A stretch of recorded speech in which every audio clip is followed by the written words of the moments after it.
just, you could tell, talking, like, in the documentary she says, oh, can you please take me a picture underneath this banner? Just by her face, by her energy, by her smiling, it's just very sweet. Like, this is the first time she's done this, and you just, I sort of fell in love with her sweetness. It's a very sweet lady. Unfortunately, I hope not, but I have to think if Deborah Hill and Moustapha Akkad have passed away, I hope she hasn't. I should have done research on that, but I hope not, because if so, it's sad, because I forget her name, but she was just a very nice lady, just seemed very sweet, and it was nice to listen to her, and like she could recite like her whole shebang about Halloween night and her big old monologue she had like right off the bat, and she had like a little standing ovation, and she was very sweet. The writer guy who did the original screenplay, he seems like a nice guy, but it's just, dude, I don't think he had a good story to begin with. You know, I know you've been a fan since you were 12, 13, but this is a shitty story, even if it's infancy, in my opinion. But I don't know, I mean, you had the girl, the sort of lead girl, you had the writer, the old woman, the guy who played the asshole father, and the sort of the mom who, she wasn't in the film, Kim Darby, I think was her name. She didn't seem like she didn't even want to be there or talk or whatever. But I don't know, just like Ellie Cornell, I didn't care. Basically by this time I didn't watch Ellie Cornell stuff. Dean Cundy, I didn't really care about Dean Cundy. I don't really want to hear about the photography. I didn't want to hear from the producers. This is how we raise the money, and this is I didn't want to hear it. So I listened to the Michael Myers panel discussion. I like Don Shanes. He played Michael Myers in Part 5. I hate the movie, but the guy seems like a very nice guy. He's a very big guy. It's like muscular guy, but he seems like a sweet guy. And even Danielle Harris talked about how when she worked on Part 5, how the guy was a sweetheart to her. So he seems like a sweet guy. And but once again, you have people asking dumb questions. This kid, who'd win in a fight, Michael Myers or Jason? I'm like, Jesus Christ. How about this kid ask, who would in a fight, Michael Myers or Chucky? Just fucking go all out and come on. And a lot of times, what was sad was that a lot of questions was asked to Dick Warlock, who played Michael Myers in Part 2. It just seemed like some of them got it more ignored than they should have, and that's what I'm talking about panel discussions, is that you don't always get the best questions. Sometimes you get very dumb questions. At least with Kevin Smith, they edit those movies so that, he gets the good questions, and if he gets a shitty one, Kevin Smith really knows how to fire back and be very funny and entertaining and honest. But the panel discussions is like, I would have liked to have seen more extended interviews and more deep stuff, and but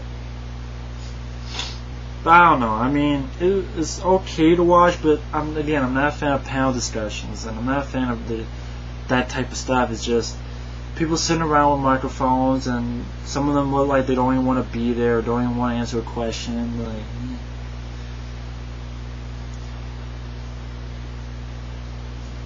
and there was no Halloween 3 panel discussion. Halloween 4 and 5, they're on the DVDs, and Divimax DVDs that you buy, special editions. So I mean, I'm looking at them, okay, it's didn't find too much info. What's your favorite kill that you did? There wasn't a whole lot of info that you found. You know what I mean? I don't know what I'm saying. Just I'm not a fan of panel discussions, I guess. But I guess to each their own. And other than that, it's just convention behind the scenes gallery, original artwork gallery, and Halloween Location Stills Gallery. But anyway, I know I rambled on for like 30 minutes or something, but Halloween 25 Years of Terror. Out of the three, this is probably the one that I watched the least. Mainly because I like Nightmare on Elm Street and Friday the 13th more than this. But this was the first of these that came out, and I'm glad I have it because it's a really good documentary. Any film, granted, I'm disappointed. I was disappointed in this too, because the panel discussions, I'm like, you know. But this one, again, 80-minute documentary is a solid one. You get a lot of people, not everybody, but you get a lot of people, find some good info, and there's some sweet moments. You know, even though the girl showed treaties, which was sweet in a different way, but her excitement being pit. Moustapha Akkad, even though I hated some of his business decisions, he really seemed like a nice guy. You know, the old woman from Halloween 6. Halloween 6 panel, someone asked, you know, how was it working with Donald Pleasance? They all had nice words. And the writer guy, I give him credit, he says the nice things going. And the series is not the same without him. And it's true. You know, Donald Pleasance, the series is not the same without him. But I could imagine him being H2O with Jamie Lee Curtis. That would have been fantastic. And I'm sure he would have done it too, because there was a joke like he would do Halloween 19 or something. But anyway, that's my review, long-winded review of Halloween 25 Years of Terror. If you're a fan, I'm stumbling on my words to say it right because it's way too late. I need to get to bed. If you are a fan of Halloween and you have not added this to your collection, you need to. If you like the Halloween films, it's worth your time, it's worth your effort, it's worth your money. So once again, definitely pick up Halloween 25 Years of Terror.